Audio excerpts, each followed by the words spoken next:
Captain Tae-ho Kim stood at the edge of the landing site, his eyes fixed on the strange structures that rose from the dusty surface of the moon. The three suns of this distant solar system cast long shadows across the ancient ruins. 20 years of space travel had not prepared him for this. "This can't be natural," he said into his helmet comm. Dr. Jisoo Park moved to stand beside him. Her white and blue spacesuit was already coated with the moon's fine red dust. As the team's lead scientist, she had pushed hard for this mission after the first probe sent back images of the ruins. "No one has been in this star system before us," she said. "Yet these buildings are millions of years old." The ruins stretched for many kilometers. Huge stone pillars reached toward the sky. Fallen walls and broken domes told of a once great city. Now it was empty and silent. Tae-ho checked the air readings on his wrist panel. "Oxygen levels are good. The protection field is working. We can take off our helmets inside the camp area." The 12 members of the Earthship Horizon had set up their base camp near the edge of the ruins. They were the best that Earth could send: scientists, soldiers, and explorers tasked with finding out what happened here. After removing his helmet, Tae-ho breathed deeply. The air smelled clean but strange. He looked at their small collection of living pods, labs, and the defense barrier that circled them.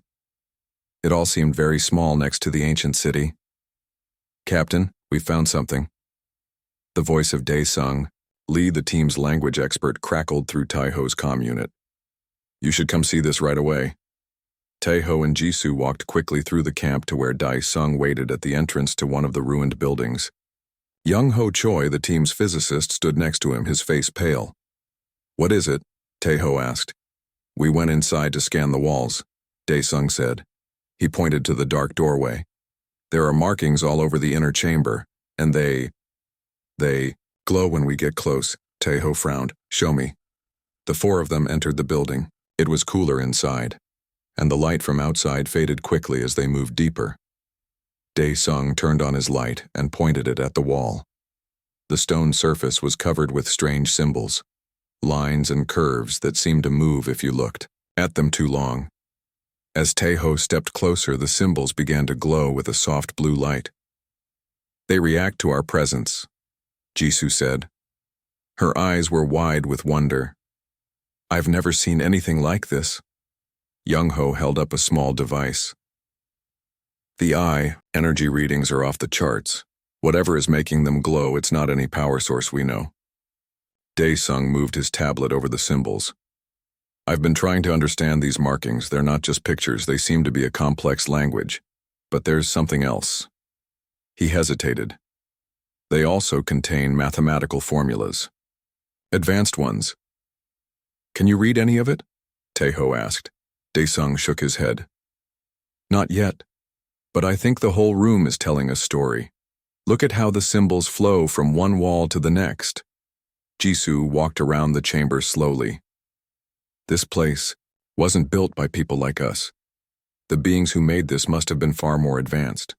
Or they were something else entirely," Young-ho said quietly. Tae-ho felt a strange chill. "Let's set up scanning equipment in here. I want everything recorded. But no one touches the walls directly until we know more." As they worked through the day, more rooms were discovered. Each one had different symbols, and all of them glowed when humans came near. By nightfall, the team had mapped only a small part of the vast ruins. In the command pod, Tae-ho called everyone together. "Report on what we know so far." Jisoo stood up. "The ruins are at least 3 million years old. That's far older than human civilization. Yet the buildings are in better shape than they should be after so much time." Young-ho spoke next. "There's an energy field running through this entire city. It's faint but present everywhere. It might be what has preserved the ruins for so long." Dae-sung looked tired. His eyes were red from studying the strange symbols all day. The markings appear to be both a language and a set of instructions. Some of the math formulas describe things that should be impossible, like how to fold space or how to store consciousness outside a body. Security Officer Jun Ho-yoon frowned. "Are we sure it's safe to be here? What if these instructions are dangerous?" "That's why we're being careful," Tae-ho said. No one does anything without checking with the team first. He looked at each of them. Get some rest. Tomorrow we'll go deeper into the ruins. That night, as the 3 moons of the planet moved across the sky, the dreams began. Taeho found himself floating in endless space. Around him, huge beings made of light and darkness moved among the stars. They were beautiful and terrible to see. They built worlds with a wave of their hands. They spoke, and new stars were born. Then something came from the darkness between galaxies. It moved like a shadow but was blacker than black. The light beings fought against it, but they were losing. One by one, they were torn apart. Not just their bodies, but their very beings, scattered across thousands of worlds. The last of them looked directly at Taeho. Its eyes held the fire of dying stars. "We had no choice," it said in a voice that shook his bones. The gods fell, silent because they had to. Taeho woke with a gasp. His heart was racing and sweat soaked his sleeping clothes. The dream had been so real that for a moment, he didn't know where he was. His comm unit buzzed. It was Jisoo. "Captain," she said, her voice shaking. "Did you just have a strange dream?" "Yes," he said. "About beings of light fighting something in space." There was silence for a moment. Then Jisoo said, "I had the exact same dream, and I'm getting calls from the others. They all had it too." Taeho got up and quickly put on his uniform. "Meet me at the command pod now." Within minutes, all 12 team members were there. Everyone looked shaken. They had all shared the same dream, down to the smallest details. "How is this possible?" Dr. Subin Park, the medical officer, asked. 12 people can't have identical dreams." Minji Kang, one of the security team members, looked out the window toward the ruins. In the moonlight, the ancient buildings seemed to glow faintly. "What if it's not a dream? What if it's a message?" Daesung nodded slowly. "The symbols I've been studying, they might be memories, not just words. What if these ruins are more than buildings? What if there's some kind of storage system for the beings we saw in our dream?" "You mean we're being shown what happened to them?" Taeho asked. "Yes," Jisoo said. Her eyes were bright with excitement and fear. "I think they're trying to tell us who they were and why they disappeared." Young Ho looked troubled. "But why us? Why now, after millions of years?" Taeho remembered the final words from his dream. They said they had no choice, that the gods fell silent because they had to. "If those beings in our dreams were real," Junho said, "then what was the thing that attacked them? And is it still out there?" No one had an answer to that. They sat in silence as the night continued. Outside, the ruins stood silent under the moons. But now they all knew. The ruins were not empty. Something remained. Something was watching them. And it had started to wake up. "Tomorrow," Taeho said finally, "we go deeper into the city. Whatever is here, we need to understand it. For our own safety, and for Earth's." As the team returned to their sleeping pods, Taeho stayed in the command center, staring at the ruins, through the window. He couldn't shake the feeling that they had stumbled onto something far bigger than a simple exploration mission. They had found the echoes of lost gods, and those echoes were getting louder. 3 weeks passed. The team worked long hours mapping the ancient city.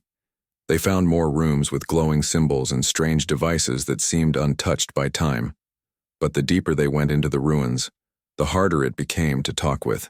"Earth, the signal keeps dropping," Young Ho said, adjusting the communications array outside the main pod. "I can't explain it. Something is blocking our transmissions." Taeho frowned. "How long since our last successful contact?" 4 days.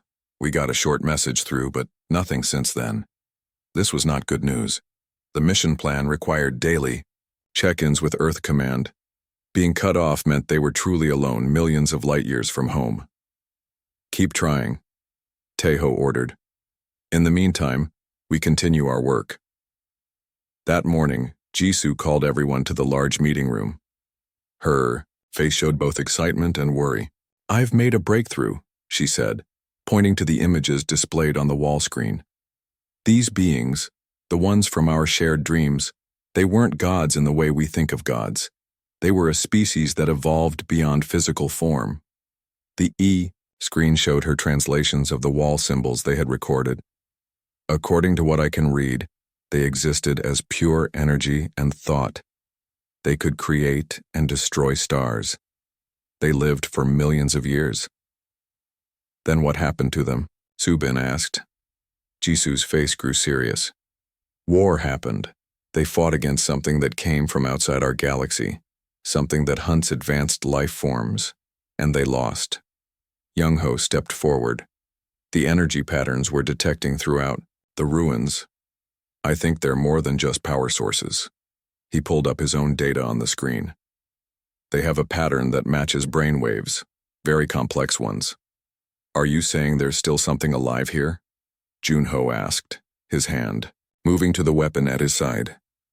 Not alive in the way we understand life, Jisoo said, but not completely gone either. I believe they left pieces of themselves behind. Safeguards.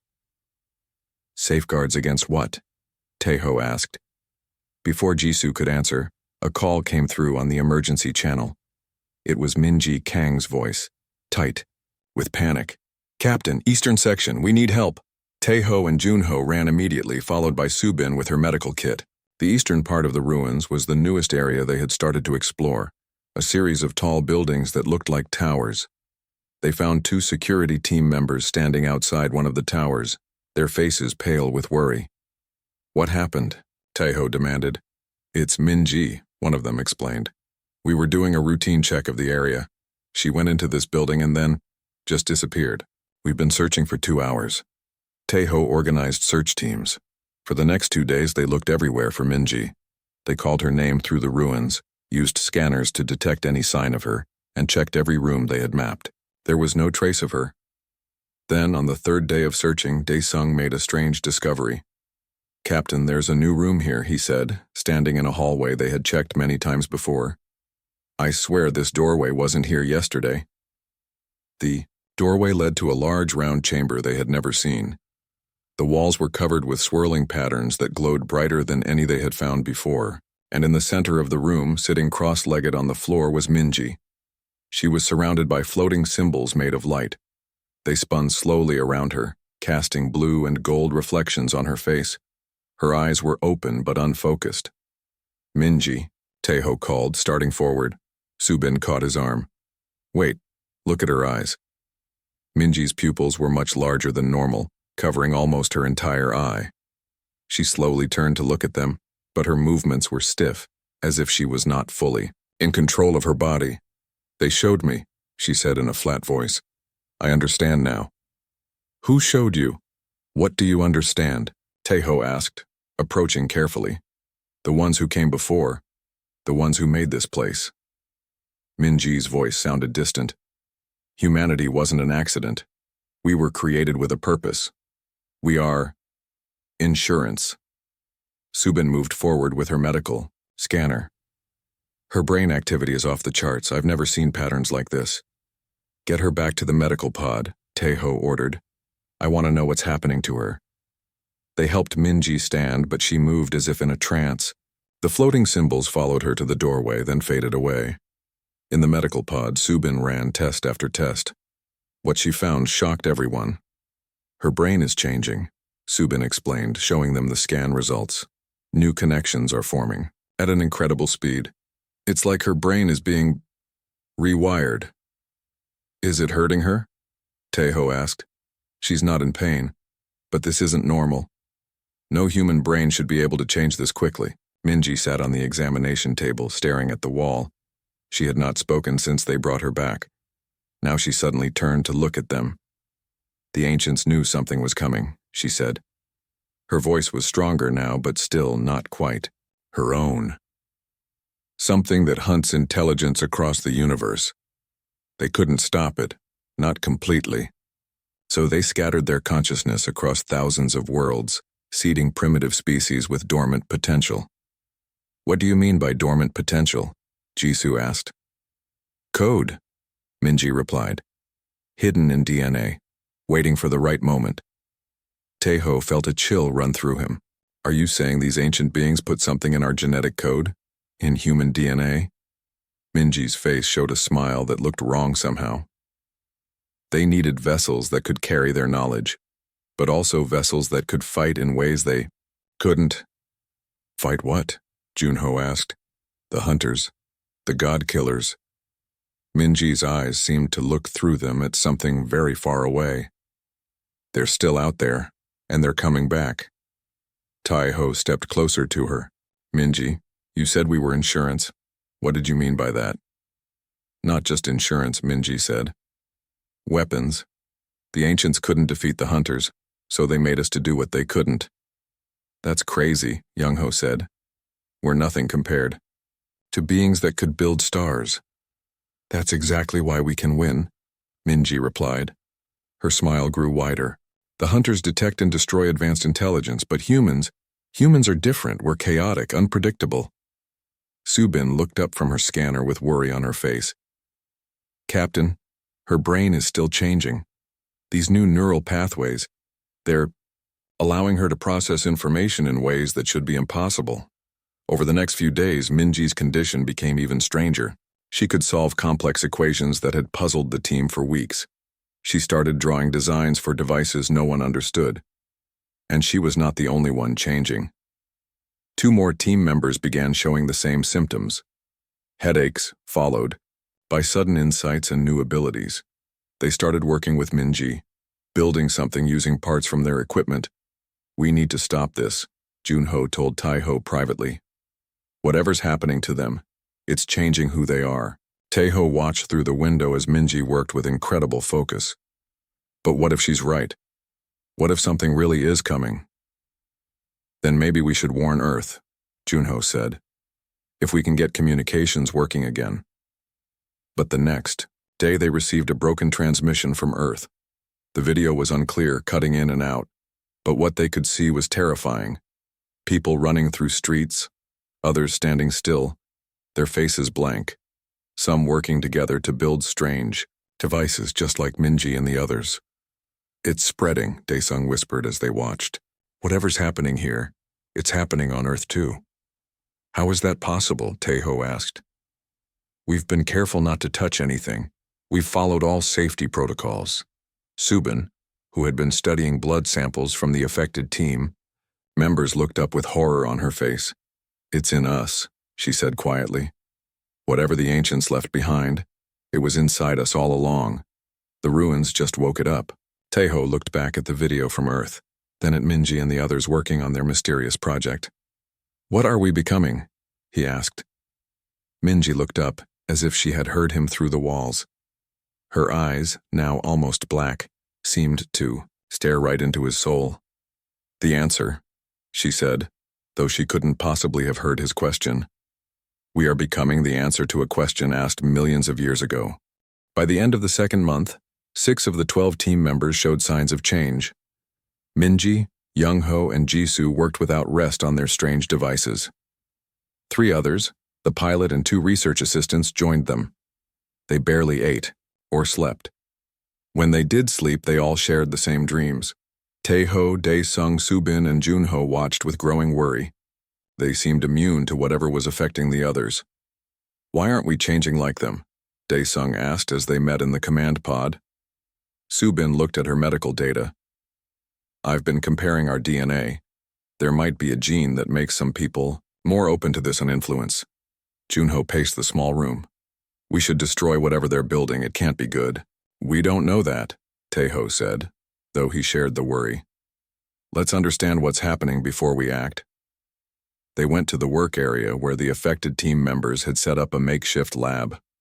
Parts from their landing craft had been taken, apart and rebuilt into strange new devices. A circle of metal rings stood in the center, each one covered with the same symbols they had found in the ruins. Minji looked up as they entered. Her eyes were now almost fully black, with just a thin ring of brown around the edge.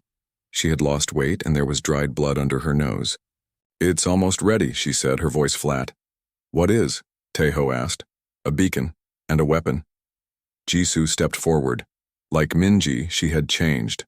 Her movements were quick and precise, like a machine. We need more power cells from the ship. No, Tai-Ho said firmly. No more taking apart our only way home until you explain what you're doing. Young Ho joined them. Of all the affected team members, he seemed the most like his old self. Captain, you need to understand. What we're building might be the only thing that saves Earth. From what? Junho demanded. From the same thing that destroyed the ancients, Young Ho replied. The hunters detect advanced intelligence across the universe and destroy it. They've been doing it for billions of years. They're like an immune system for the cosmos, removing what they see as a disease, conscious thought. If that's true, Daesung said, why would they care about humans? We're not that advanced. Minji smiled. It was a cold expression that didn't reach her eyes. Exactly. That's our advantage. We're simple enough to stay under their detection, but the ancients left us a gift, the ability to evolve quickly when needed. Subin shook her head. What you're describing is impossible. DNA doesn't work that way. Human DNA doesn't, Jisoo said. But ours was changed, long ago. Later that day, Junho took Taeho aside. We need to act now, he whispered, while we still can. Taeho understood his fear. What do you suggest? Destroy their work. Use the ship's emergency protocols to lock them out. If needed, we restrain them until we can get help. It seemed extreme, but Taeho was running out of options. Okay, tonight, when they take their break, an alarm cut him off. It was the proximity alert from their outer sensors. Something was approaching the moon. In the command pod, they watched the main screen. A large object had entered orbit around the moon. It was unlike any ship Taeho had ever seen. Its surface seemed to flow like liquid metal, constantly changing shape. What is that? Daesung asked, his voice barely a whisper. Minji had entered the pod without anyone noticing. They're here, she said, and there was something like satisfaction in her voice. The hunters have arrived. Taeho turned to her. You knew they were coming? Of course. That's why we've been working so hard. Minji's face was calm, showing no fear. The ancients knew the hunters would return eventually. They built these ruins as a trigger, to activate us when needed. Activate us? Subin asked. What does that mean? It means we're becoming what we were designed to be, Minji replied. The final defense. Junho reached for his weapon. This is insane. You led these things here. No, Minji said. They were always coming. The question was whether we would be ready. Before anyone could respond, a bright beam of light shot from the alien ship. It hit the moon's surface about 1 kilometer from their camp, creating a smoking crater. They're scanning for advanced technology, Young Ho explained, joining them at the window. They can detect energy signatures. Will they find us? Taeho asked. Yes, Minji said simply, but we'll be ready when they do. The next few hours passed intense preparation. Junho organized the unaffected team members into a defensive position around the camp. They had weapons, but no one knew if they would work against whatever might come from that strange ship. Taeho tried to contact Earth again, hoping for help, or at least to warn them. There was no response. As night fell, they saw a movement near the crater. Things were emerging from the alien ship. Through binoculars, Taeho could see they weren't solid creatures. They looked like flowing liquid metal, similar to their ship, but formed into roughly humanoid shapes. What are they? He asked. The hunters don't have physical bodies like we do, Young Ho explained. They're a collective intelligence that uses these forms to interact with solid matter. The alien forms moved with strange grace, flowing rather, then walking across the moon's surface. They were coming toward the camp. How many? Junho asked. I count 12, Daesung said, looking through the scanner. But they keep splitting and rejoining, it's hard to tell. Subin checked her medical kit one last time. If they get through our defenses, they won't, Junho said, but his voice lacked conviction. Meanwhile, Minji and the others worked frantically to complete their device. The metal rings now hummed with energy, creating a field that made the air shimmer. Taeho went to them. Whatever you're building, we need it now. Minji nodded. It's ready. But you need to understand what it does. Explain quickly, Taeho said, glancing at the approaching aliens. The hunters target organized, logical intelligence, Minji said. They've destroyed thousands of species that reached a certain level of technology. But humans have something the others didn't. What's that? Taeho asked. Madness, Minji replied with a strange smile. The capacity for complete irrationality alongside logic. We can hold contradictory ideas.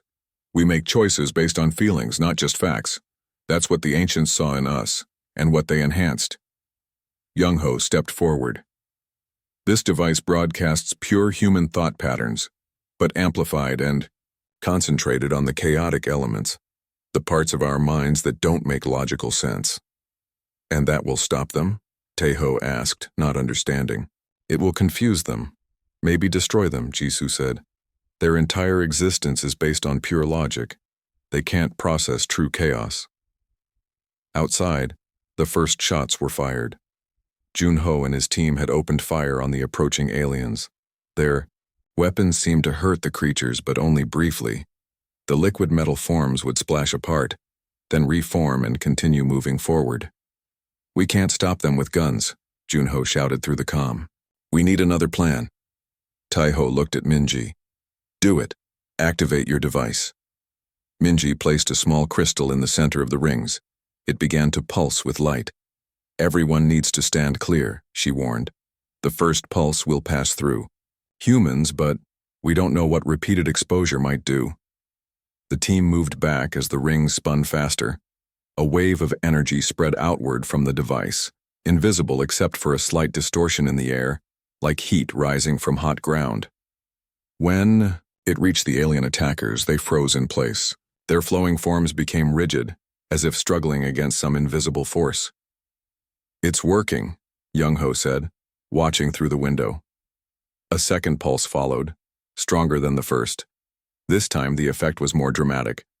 The alien forms began to ripple violently, losing their shapes. Some split into smaller pieces that couldn't rejoin. Above them, the massive ship trembled. Its surface rippled like water in a storm. What's happening to them? Taeho asked. Their minds can't process what we're sending, Minji explained. Imagine a computer trying to divide by zero, over and over.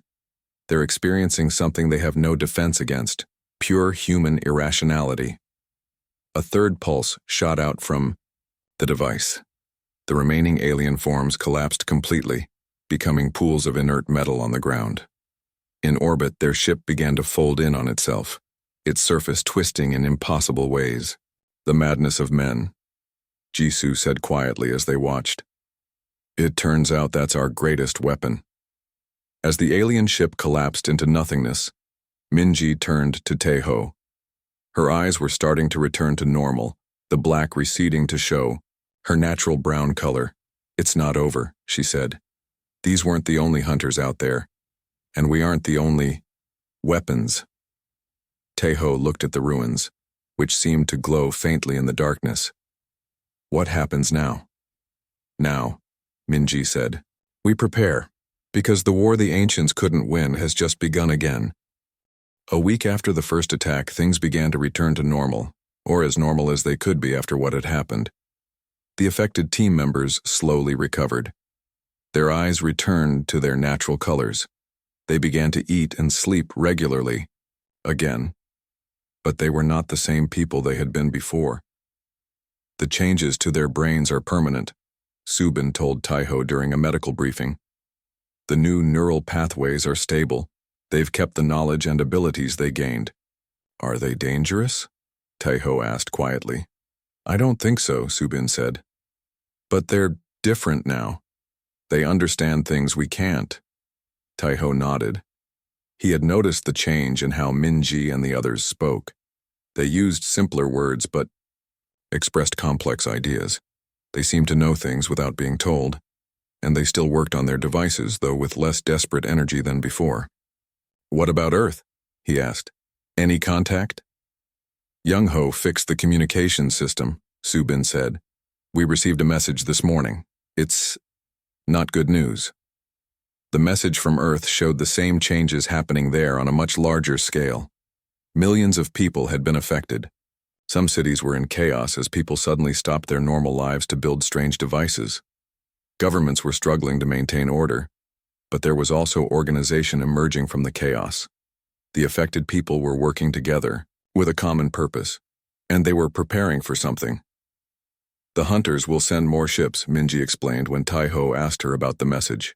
The ones we defeated were just scouts. Now they know we're a threat. How many more? Tai-Ho asked. Minji looked at the stars visible through the pod window. Many. They've been destroying advanced life forms for billions of years. They have vast resources. Then how can we possibly win? Because we're not fighting alone, Minji said. She touched her head. The ancients are with us now, not controlling us, but guiding us, sharing what they know. The ancients? Tai-Ho frowned. I thought they were destroyed. Their bodies were. But they found a way to preserve pieces of their consciousness. They hid those pieces in the DNA of species across the galaxy, species with potential. Humans were one of them. This was hard for Tai-Ho to accept. The idea that humanity had been engineered, that something alien lived in their genes, waiting to be awakened, it went against everything he had believed about human history. If what you're saying is true, he said slowly, then who are we? Are we still human? Minji smiled, a real smile this time, warm and familiar. For a moment she looked like her old self. We're more human than ever. The ancients didn't change what we are, they enhanced it. Our creativity, our ability to think in ways no other species can. Our madness, Tai-Ho said, remembering what she had called it before. Yes, our beautiful, powerful madness. 3 days later, their sensors detected more ships entering the star system. 3 this time, larger than the first. Junho organized the team's defenses, though everyone knew their weapons would do little against the hunters.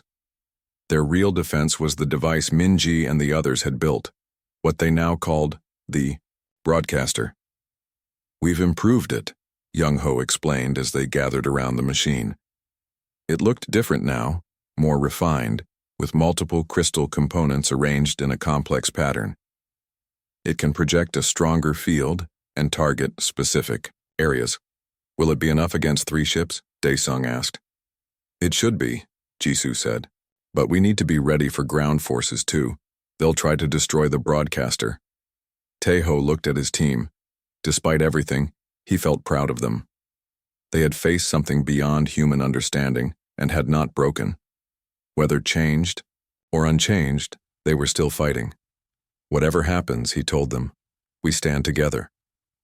The next morning, the hunter ships entered orbit around the moon. They were different from the first ship, darker, with surfaces that seemed to absorb light rather than reflect it. Without warning, they began to fire energy beams at the surface.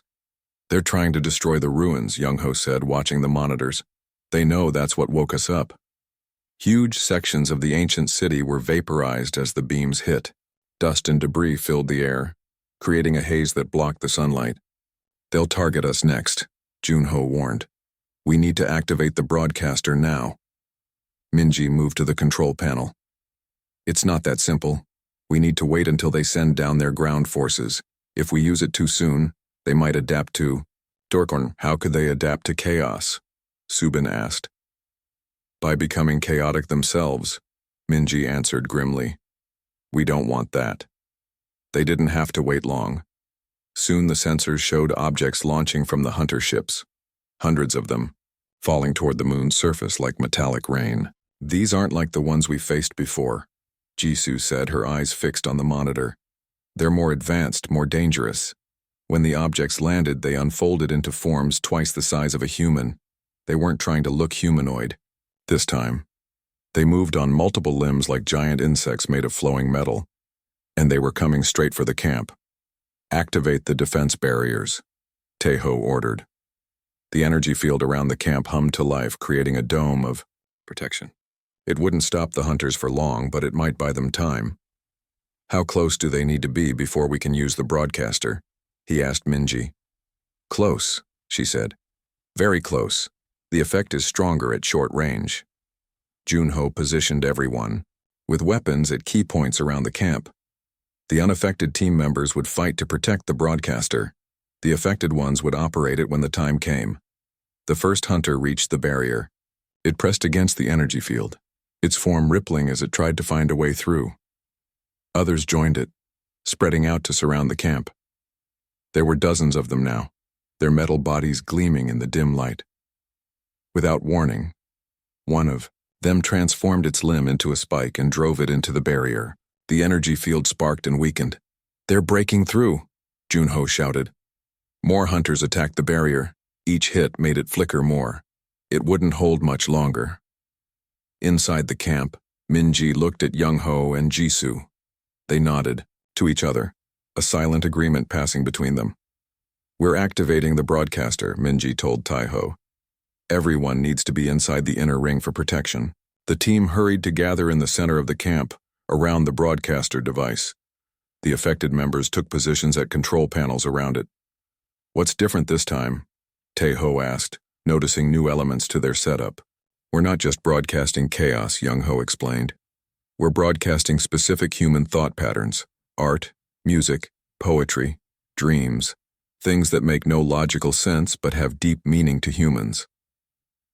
The hunters can't process contradiction, Jisoo added.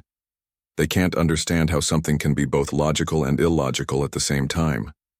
Outside, the barrier failed. Hunter forms poured into the camp, their metal bodies flowing around obstacles as they advanced. Now, Minji called. Jisoo activated the broadcaster. The crystals lit up with internal fire, and waves of energy pulsed outward. The first wave hit the nearest hunters, stopping them in place. Their forms rippled and twisted as if fighting against some invisible force. The second wave was stronger. The hunters' bodies began to break apart, unable to maintain their shape under the assault of human irrationality. But there were too many of them. For every hunter that fell, 2 more took its place. They were learning, adapting, trying to reach the broadcaster before it could destroy them all. One hunter broke through the team's defensive line. It flowed toward the broadcaster, its form shifting into something like a blade. Minji stepped into its path.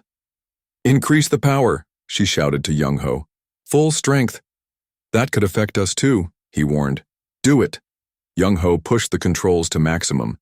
The broadcaster hummed dangerously, its crystals now glowing white-hot. A final pulse exploded outward, not a wave this time, but a blast that shook the entire camp. The hunter forms simply dissolved, their liquid metal bodies falling into inert puddles on the ground. In orbit, the 3 ships trembled. 3 ships. Their surfaces rippled violently as the wave of human chaos reached them. One ship began to fold in on itself, collapsing into nothing. The second followed quickly. The third ship, however, began to change. Its surface hardened into a shell that seemed to resist the effect. It's adapting, Minji said, her voice tight with worry. Just as we feared. The surviving ship fired a single beam, not at the ruins this time, but directly at their camp, specifically at the broadcaster. Take cover, Taeho shouted, but it was too late. The beam hit with blinding force. When Taeho could see again, the broadcaster was destroyed. Half the camp was gone too, reduced to smoking ruins. But somehow, they were all still alive. The affected team members had created some kind of shield at the last moment, a bubble of energy that had protected them from the worst of the blast. Is everyone okay? Taeho called out, helping Subin to her feet. There were cuts and bruises, but no serious injuries. The team gathered in what remained of the command pod. What now?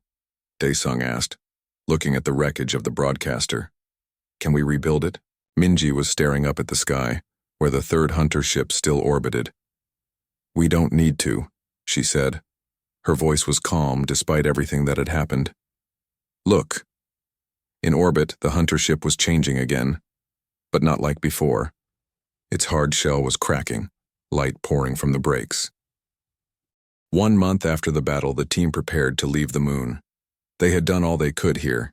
The ruins were mostly destroyed, but it didn't matter anymore. The knowledge they contained was now part of the affected team members, living in their minds and spreading across Earth. "The ship is ready," Young-ho reported.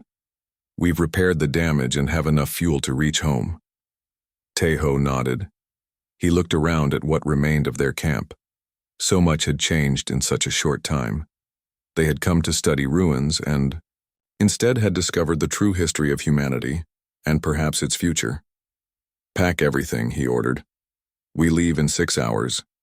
As the team loaded their equipment onto the ship, Minji stood at the edge of the landing area, looking out at the ruins one last time.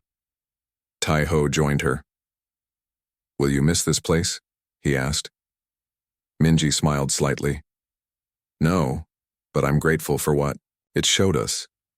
She turned to him. "Are you still afraid of what we've become?" Tae-ho considered the question. He had watched his friends change, their minds opening to something beyond human experience. Yet they were still themselves, still the people he knew. Just more. "I'm not afraid of you," he said finally. "But I'm worried about what's happening on Earth. Not everyone will understand." "They will," Minji said with certainty. "The changes are spreading, but not randomly. They're happening to people who can handle them, people with the right mental structure." The journey back to Earth took 3 weeks. During that time, they received more messages from home. The situation had stabilized somewhat. The initial panic had passed as people began to understand what was happening. A new unified council had been formed, bringing together leaders from countries around the world. Many of them were among the changed. They were preparing humanity for what might come next. When the ship entered Earth orbit, Tae-ho was surprised to see new structures in space, defense platforms that hadn't existed when they left. Earth was preparing for war. Their landing was met with high security. Medical teams in protective gear approached the ship as soon as it touched down. Everyone on board was quarantined for testing. "It's not necessary," Subin told the Earth doctors. "The condition isn't a disease, it can't be caught through normal contact." "We know that now," one doctor replied. "But we need to study all of you. You were the first. Your experience is valuable." After a week of tests, the team was finally allowed to meet with the council. They gathered in a large room with screens, showing people from around the world.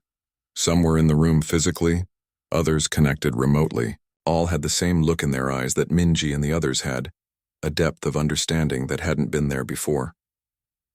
"We've reviewed your reports," a woman who seemed to be the leader said. "And we've studied the data you brought back. You've done humanity a great service." "What happens now?" Tae-ho asked. "How many people have been changed?" "About 15% of the global population," another council member answered. "The number grows each day, but it's slowing. Not everyone has the genetic markers needed for the change to take hold." "And those who don't change?" Dae-sung asked. Like Tae-ho, Subin, and Junho, he had remained unaffected. "They remain as they are," the leader said. "Still human, still vital. In fact, those like you may be just as important as those who change." "Why?" Junho asked. "Because the hunters will adapt to our new abilities," Jisoo explained. She had been invited to join the council. "They'll learn to defend against the chaos we broadcast. When that happens, we'll need minds they aren't expecting, purely human. Ones without any alien influence." The council showed them what had been built during their absence. New broadcasters much larger than the one they had used on the moon. Defense systems. Early warning networks extending far into space. "The hunters will return," Minji said. "They've been erasing advanced life for billions of years. They won't stop because of one defeat." "We'll be ready," the council leader promised. Later, Tae-ho stood on the roof of the building looking at the night sky. The stars seemed different now. Not just distant lights, but places where battles had been fought long ago. Places where the ancients had lived and died. Minji joined him. "Thinking about what's out there?" she asked. "Yes," he admitted, "and wondering what we'll find when we go looking." "You still think like an explorer," she said with a smile. "That's good. We'll need that spirit." The council said people like People who didn't change might be important in the future. Do you believe that? I know it's true, Minji said. The ancients didn't want to replace humans. They wanted to help us become more than we were, while still remaining ourselves. She looked up at the stars. The best weapon against the hunters is not just the chaos in our minds, but our diversity of thought. The next day, Taeho was given a new assignment. He would lead a team to establish a defense outpost on Mars. It would be the first of many spread throughout the solar system, an early warning network against future attacks. As he prepared for the mission, Subin came to see him. She had been studying the DNA of the changed people, trying to understand the exact mechanisms involved. I found something interesting, she said, showing him her tablet. The changes aren't just random. They're specific to each person, as if the ancient programming adapts to the individual mind. What does that mean? Taeho asked. It means the ancients weren't trying to make us all the same. They wanted to enhance what makes each of us unique. She looked at him with wonder in her eyes. This isn't an invasion or a takeover. It's a gift. Before leaving Earth, Taeho met with his team one last time. They had been through so much together, but now they were going separate ways.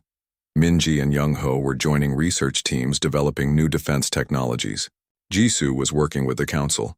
Daesung would be coming with Taeho to Mars. I never expected our mission to end like this, Taeho told them. We went looking for ruins and found the truth about ourselves instead. Not the end, Minji corrected him. The beginning. As his ship lifted off from Earth heading for Mars, Taeho thought about what she had said. Humanity was changing, evolving into something new, a species with the combined knowledge of the ancients and the unique spirit of humans. In his dreams that night, Taeho saw the beings of light again, but they weren't dying this time. They were watching, waiting to see what humans would become. He woke with a strange feeling of peace. The path ahead would not be easy. The hunters would return, perhaps with new weapons and tactics. But humans would be ready, with their own unique weapon that no logical being could fully understand, the beautiful madness that had always been part of them. In the quiet of the ship, Taeho remembered Minji's words on the moon, when he had asked if it was over. No, she had said. The real war is just beginning. But now he understood something she hadn't said. This wasn't just the ancients' war anymore. It was humanity's, and humans had something the ancients never had. The ability to be both rational and irrational, both logical and emotional, both fragile and unbreakable. The echoes of lost gods lived on in human DNA. But the future would be shaped by human. As Mars grew larger in the view screen, Taeho made a promise to himself. Whatever came next, whatever strange new chapter was beginning for humanity, he would face it with the same courage and curiosity that had always driven him to explore. Because in the end, that was the true strength of humans, not just the alien. Knowledge awakening in their minds, but their own unquenchable spirit. A spirit that looked at the stars and said, "We belong there too." The madness of men had proven to be the perfect vessel for the echoes of lost gods. But it was still, at its heart, human madness, beautiful, contradictory, and impossible for any hunter to fully comprehend.